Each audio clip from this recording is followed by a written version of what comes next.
In this lesson, we're going to be using Burp Suite to do some active scanning. Now, before we do active scanning, one of the things that we probably ought to do is do a spider. If I right-click on my target host here, I can do a spider.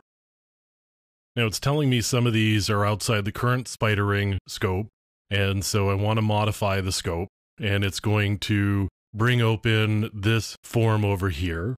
And actually, I want to plug in some values. And I'm going to say the password. Now I'm going to submit that form.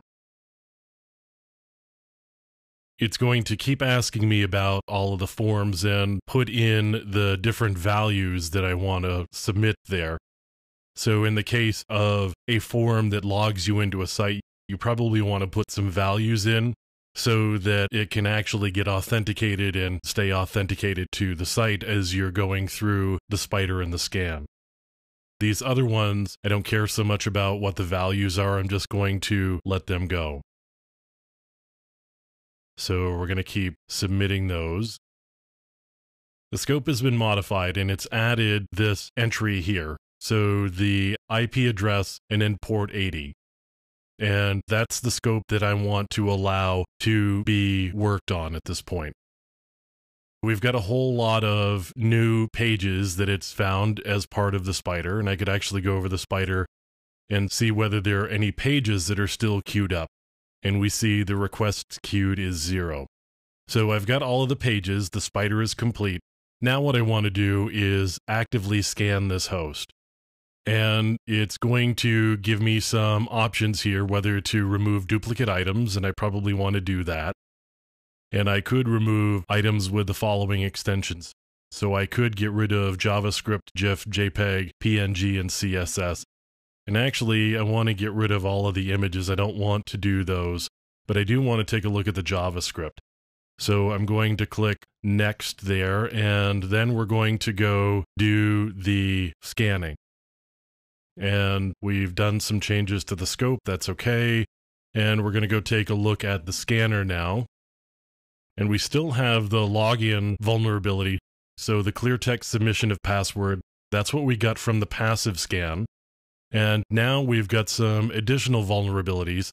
And you can see it's just showing the tree of the site. So we've got the site here, and then there's the directory DVWA, and then there's another one, vulnerabilities. So DVWA is a vulnerable web application, so we ought to find some vulnerabilities here. Here's the brute force, and there's a clear text submission of password, and a password field submitted using the get method, which is a possible cross-site request forgery vulnerability. And we've got some clickjacking possibilities here. And what else do we have? So the clear text submission of password. Same thing here, clear text submission of password. Now we can take a look at the scan queue. You can see that there are still a number of pages that are left to check on, and you can see right here in the issues column, we can see the number of issues that were found and the requests that were made, and you can see in the status column how far along we are. So we're still 20% left on the setup.php, and we're 84% complete on the index.php. As we go through, it shows you how far along on each page or directory it is, and then we've got all of the waiting ones still. This is active scanning using Burp Suite. And the active scanning really isn't the end goal here. It's nice to have something automated so that you don't have to go clicking through all of the things yourself and doing a lot of manual tests.